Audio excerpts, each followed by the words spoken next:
There is no longer any doubt that our Christian faith is under attack, and in the next 5 minutes I'll prove it. Then I'll tell you how to fight back. First is the story of Michael Salmon, a man who spent 60 days in prison for being a witness for Jesus Christ. No, not in Iran or China or some other third world dictatorship, but right here on American soil in Phoenix, Arizona. I know it's hard to believe, but it's true. If you haven't heard this story, I'm not surprised. The mainstream media has been ignoring stories like this for years. That's why I made this video, and that's why I need your help to spread the word. Michael Salmon was locked in jail for holding a Bible study in his home, for witnessing the gospel to his friends, family, and neighbors. How did this happen? You see, his city government claims there's a special permit required to use his home as a church. That's right, local bureaucrats require special permission to host a Bible study in your own home. If that's not a blatant violation of religious freedom, I don't know what is. Ever since the time of the Apostle Paul, homes have been a common place for Christian fellowship and worship. Paul tells us in his first letter to the Corinthians about Aquila and Priscilla and the church that meets at their house. The book of Acts tells us that Paul traveled from house to house preaching the good news.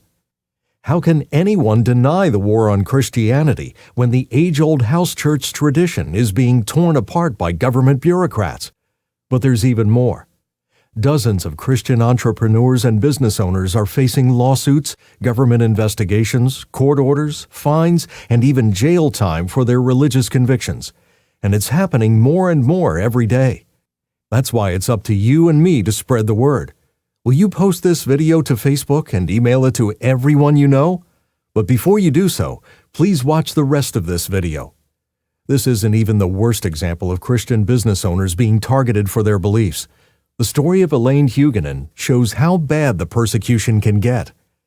Elaine is a wedding photographer in Albuquerque, New Mexico. When asked to photograph a homosexual commitment ceremony, she politely declined.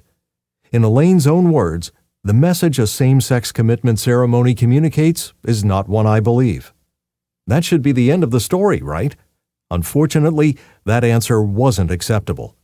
Elaine was investigated by the New Mexico Human Rights Commission, which found her guilty of discrimination and ordered her to pay $7,000. Elaine responded by saying, "If it becomes something where Christians are made to do things by law in one state or two, it's going to sweep across the whole United States, and religious freedom could become extinct." Elaine fought this all the way to the New Mexico Supreme Court, which ruled that a business owner does not have the right to turn away work that violates his or her Christian beliefs. Unfortunately, that's exactly what's happening. That's why I'm taking action with Public Advocate, a pro-family, pro-Christian organization committed to fighting back against these government abuses. And if you and I don't band together for our religious liberty right now, imagine how much worse it will get in just 5, 10, or 15 years. I shudder to think of the danger. So please, after you finish watching this video, sign the pledge below, putting yourself on record against government persecution of Christianity. Then share this video everywhere. If you and I can make these stories go viral, perhaps we can finally restore religious freedom in America. I'm sure you agree both of these stories are outrageous. There can be no doubt that Christianity is under attack, and you and I have an obligation to fight back. Here's what you can do right now. Don't let the media cover these attacks up. Sign the pledge below, putting yourself on record against persecution of Christians for their beliefs. Chip in just $10, $20, $35, or even $50 today to Public Advocate of the United States. Share this video with everyone you know. Post it on Facebook, email it to your friends and family, even show it at your church. You see, the final story of Christian persecution in this video is how rapidly the homosexual lobby has come after Public Advocate for fighting for our values. The Southern Poverty Law Center, a radically anti-family front group, has targeted Public Advocate for destruction. First, they filed a lawsuit against Public Advocate, wasting tens of thousands in legal fees. But I wish it just ended there. As you would expect after reading these other stories, radical homosexual activists have been threatening our lives for years now. And not too long ago, one came very close to carrying out one of these threats. Last year, a crazed activist walked into a fellow pro-family organization and started shooting. Thank God he was only able to hurt one victim before being restrained. But what you may not know is that the very same shooter targeted Public Advocate earlier that day. In fact, the FBI has confirmed that the shooter possessed a list of pro-family organizations he obtained from the SPLC's hate list, including Public Advocate. And according to eyewitness reports, the shooter was seen scoping out Public Advocate's offices just days earlier.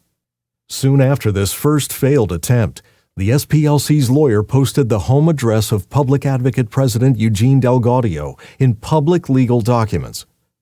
Their actions have put his life and the lives of his wife and children in great danger. As you can imagine, these past few months have been tough on him, his family, and the staff here at Public Advocate. Just imagine how tough it is for all of us, worrying there could be an attack lurking around any corner at any time. And imagine the added pressure of fighting an expensive legal battle with the SPLC at the same time, a legal battle that could potentially force Public Advocate to close down its doors for good. Sometimes it becomes overwhelming. Aside from faith in God, the only comfort I have is knowing there are thousands of God-fearing folks like you standing behind us. And now, more than ever, I need to know I can count on your continued support. So in addition to signing your pledge below, I pray you'll consider chipping in just $10, $20, $35, or even $50 to our cause. And don't forget to spread this video to everyone you know. I can't thank you enough for joining in this battle. Without you and without God, we wouldn't stand a chance. Thank you, and God bless.